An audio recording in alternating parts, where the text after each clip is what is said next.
নৈহাটি স্টেশনের 4 নম্বর প্ল্যাটফর্মে নেমে অর্থাৎ ডাউনে নেমে এসকেলেটার ধরে সবার আগে উপরে চলে এসেছি, মানে ওই ব্রিজে, মানে ওভারব্রিজে। ওই যে ট্রেন ওই শান্তিপুর লোকালে করে এসেছি, এই যে এটা এখনই ছেড়ে দেবে হয়তো, এই ট্রেনটা করে এসেছি। একদম ফার্স্ট কম্পার্টমেন্টারি ফার্স্ট মানে দরজাতেই উঠেছিলাম, আর যাতে সুবিধা হয় এসকেলেটারটা ধরে যাওয়া। এবার কোথা দিকে না যাই সব তোমাদের সাথে বলছি।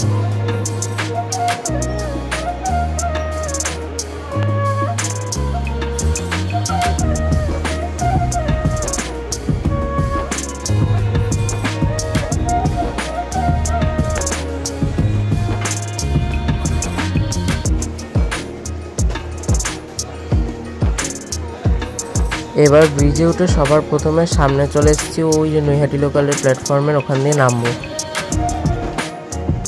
এই হচ্ছে 1 নম্বর প্ল্যাটফর্ম, যেখানে কিন্তু নৈহাটি লোকাল আসে। চলে এসেছি 4টের আগে, মানে 3:45-50 মতন ট্রেনটা নামিয়েছে। আর ফাঁকাই ছিল ট্রেনটাও, কোনো অসুবিধা হয়নি। আর বড়মার মন্দিরটা আজকে পুরোই ফাঁকা ছিল। আমি বৃহস্পতিবার গেছিলাম, মানে কালকে গেছিলাম। আর এখন দেখতে পাচ্ছ মন্দির বন্ধ। 4টের সময় খোলার কথা, কিন্তু কালকে 4টে ওই 5-6 নাগাদ খুলেছিল, মানে 5-6 মিনিট দেরিতে ওই দিকে একটা বন্ধ রয়েছে।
সবাই কমেন্টে লিখে দেবে জয় বড়মা। এটা তো বড়মাকে কি অপরূপ সুন্দর লাগছে দেখো।